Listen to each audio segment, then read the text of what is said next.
If you are someone who is struggling with your own personal finances, with your budgeting, then you are in the right channel. Hi, my name is Val. I am 31 years old. I am living in the Philippines, working full time, and a mother of two kids. In this channel, I am sharing my own personal journey with the budgeting using my real numbers. I'm also using my own budget planner that I created and a system of consistently check-ins to create a plan that will really inspire you to achieve your financial goals as well.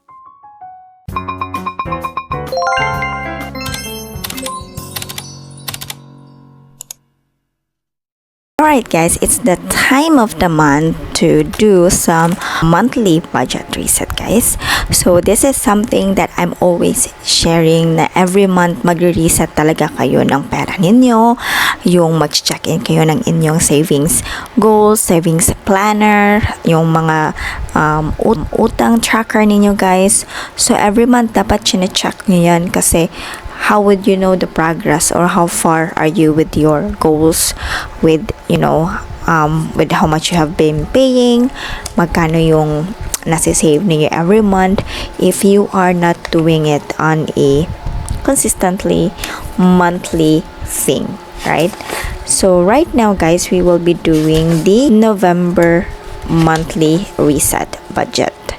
So I'll just grab this one and then I will start to do the savings planner update here. And by the way, don't forget guys to get a copy of your free printable budget planner that I'm offering. So this is available in the description box. Meron link dyan where you can click and get the downloadable free template. So I'll start with the November and I'll just copy what's in here from the October and then I'll get back to you. So by the way, I completed the tuition fee of 50,000 goal for my grade 7 guys, and now I'm starting to save up another 55 for the grade 8 for the next year guys, because this is what I do.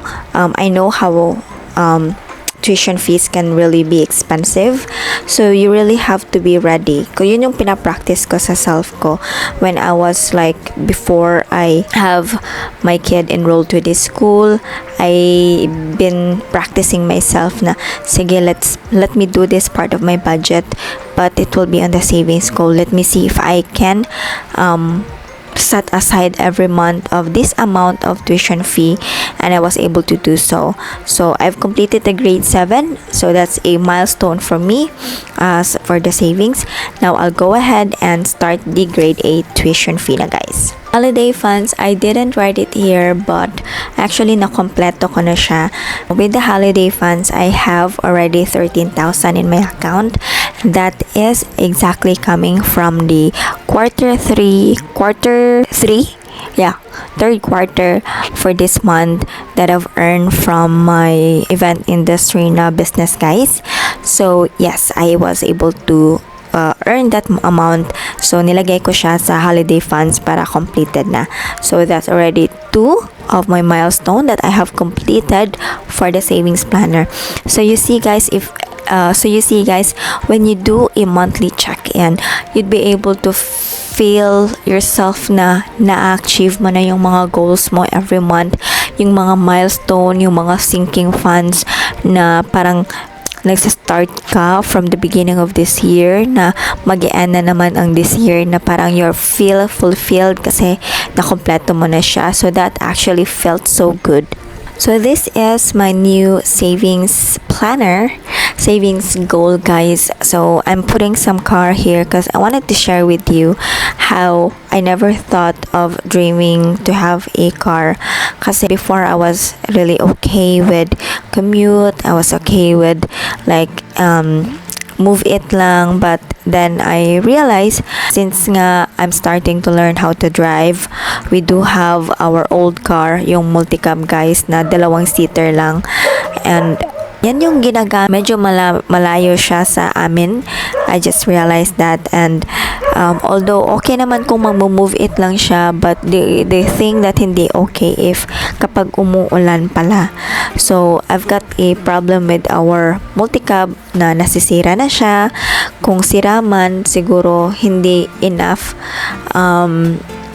yung space kapag umuulan kasi they still have bags. So kung maghahatid ako, parang ang punong-puno namin sa harap. Tapos kapag umuulan naman, wala siyang fog, ano bang tawag doon, na yung sa salamin ng front nyo, sinihigop niya yung fog. So kapag umuulan yung fog, talagang white cast o nagfa-fog yung salamin sa harap. So, mahirapan akong mag-drive. So, yung ginagawa ko, nag-stop over lang ako in the meantime. But, what will happen guys, if ever dumating sa point na on the way kami sa school, lumakas yung ulan, tapos, anong gagawin ko? So, I have to stop. Ang ending, malilate yung anak ko. Tapos, maano kami sa traffic. So, ganun. And aside from that, yung multicab namin, guys, walang aircon. So, yun na nga, every time na hinahatid ko sila sa school at pabalik na ako, parang ang sobrang init niya. Ang init niyang i-drive kasi pasikat na yung pa sunrise na kasi kapag umuwi ako. At one, may part na traffic sa amin. Pangalawa, yun na nga, mainit na sa mga around 7 kasi sunrise na. So, nahihirapan akong mag-drive. Hindi naman ako sa maarte pero talagang guys, hindi kaya kasi yung makina ng multicab nasa ibaba siya ng driver seat. So, naluluto ako doon. Ang init niya. So, yun na nga yung hinihiling ko na sana I can afford to buy yung full cab mismo na the aircon kasi it will let us feel safe. Kasi yung I think I can afford, that we can afford, and I keep on praying na sana by next year magkaroon na, 'di ba?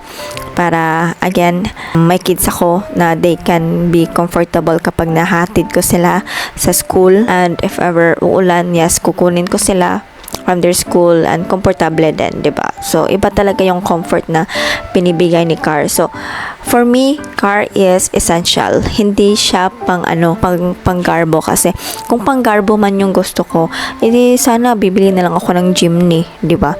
Bibili ako ng mga yung brand new talaga, yung mga mamahalin yung sa akin is surplus lang naman yung hinihingi ko, kung saan komportable kaming mag-drive, komportable kami kapag uulan with my kids when they go to school. So I will talk more about that later on, how to save on your first car. When do you decide to get a car? So yung mga ganong bagay, I will have that kind of content soon. So next, I'll update my utang. And with that, every month, may free na ako na 3,000. And I'm planning na kapag na-fully pay ko na yung cellphone, guys, yun, doon ako mag-start mag-save for the down payment. And then I'll check with how much yung monthly na kaya. Now let's budget. So for my full time, I receive the actual 22,000, and then I receive a quarterly bonus in my full time, which is 10,000. So for this pay 32,000. So what I'm going to do, guys, this 10k na extra income na na-receive ko from my bonus, I will be putting that in our car goal. So yun, lalagay ko siya doon. And then here's our new budget, and I have the savings 1k, and I do have the utang na 1.5, 3.8, so on and so forth. So for this paycheck, yung budget ko is 17,600. Yun. Now, going back, this is how I do this. Oh, by the way, I forgot to put some income, 60,000. So there, I have an income goal of 60,000 every month, or 30,000 on a bi-weekly basis. Guys, sinantok na ako, and I have to do this content. So, medyo boring tayo ngayon, no? Always naman siguro boring talaga yung content ko. But anyways, I love this part. Previously I shared about that in order to track your monthly expenses is you have to go to use or you have to use the money manager app. It actually not working for me so far, so what I do is I use a Excel spreadsheet. So yun na nga guys, I'm all set, I'm all good, and thank you so much for watching. I think that's it for now for my monthly reset. I'll keep you posted on the next monthly budget planner, monthly budget that we have. Kasi naantok na talaga ako, yung brain ko hindi na siya nagpa-function, but I do hope na meron kayong idea or nakuha with this video guys, with this content. And again, if you want to get a copy of this finance planner, so it's a free printable and downloadable budget planner, so just grab it in the description box below guys. Meron dyan link where you can click on. So thank you. Ay, di ko pala nasulat yung starting balance dito, so I'll just work on that at the back end kasi inaantok na ako, and I will see you on our next video guys. Thank you, bye.